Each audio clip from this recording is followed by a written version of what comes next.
primary election behind him, Ohio Treasurer Josh Mandel is now focused on his campaign for the United States Senate. Mandel made stops in Findlay, Lima, and Wapakoneta today as the Republican nominee for Senate seat currently held by Democrat Sherrod Brown. We caught up with Mandel greeting potential voters at the IHOP over on Elida Road during the lunch hour. Mandel says his campaign will focus on 3 issues: jobs, jobs, and jobs. He says it's time for a change.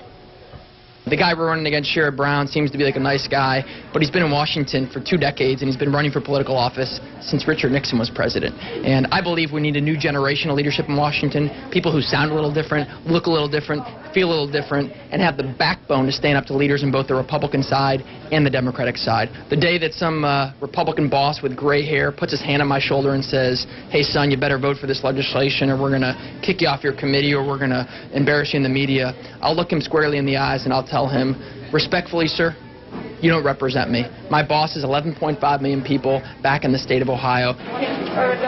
Mandel beat out 5 other Republicans on March 6th for the right to face Senator Brown in the fall, a race expected to be expensive and closely watched by top political leaders in Washington.